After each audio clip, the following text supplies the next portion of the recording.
Hello friends, जैसे कि हमने पिछली वीडियो में बताया था नीट की ऑफिशियल आंसर की आ चुकी है।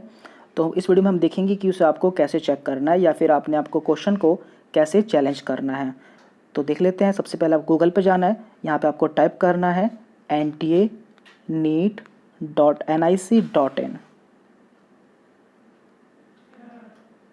इस पर आप क्लिक करेंगे तो इसकी ऑफिशियल वेबसाइट खुल जाएगी। देन आपको कैंडिडेट लॉगिन पर क्लिक करना है। क्लिक करने के बाद आपको यहाँ पर अपना एप्लीकेशन नंबर एंड पासवर्ड डालकर लॉगिन करना है।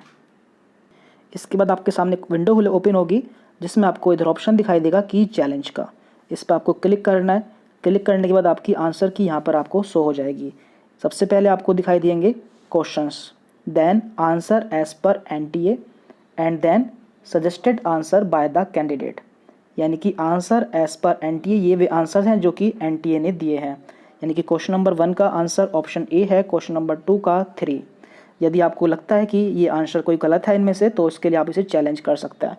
इसके लिए आपको क्वेश्चन पर टिक करना है। देन सजेस्टेड आंसर में उसके आंसर को फिल करना है। तो आपको यहाँ पर ऑप्शन मिलेंगे, ऑप्शन A, B, C या D, यानी कि ऑप्शन 1, 2, 3 या 4। तो इस पर आपको क्लिक कर देना है। क्लिक करने के बाद आपको इसे फाइनल सबमिट करना है एंड देन इसकी फ़ीस को आपको पेमेंट कर देना है। फ़ीस पेमेंट करने के बाद यदि आपका आंसर यानी कि चैलेंज सही होता है तो आपके पैसे जो है रिफ़ंड हो जाएंगे। एंड इसकी लास्ट डेट 31 मई है। यदि आपने नहीं किया तो 31 मई तक कर लें। और यदि आपको इसके लिए चैलेंज भी नहीं करना है तो आप अपनी आंसर की चेक कर सकते हैं। और आपको कोई प्रॉब्लम आती है तो आप कमेंट करके पूछ सकते हैं। और यदि आपको वीडियो अच्छी लगी तो लाइक करें। और यदि आप हमारे चैनल पर नए हैं तो चैनल सब्सक्राइब कर लीजिए। हम आगे भी आपको इस तरह की जानकारी देते रहेंगे। Thank you very much.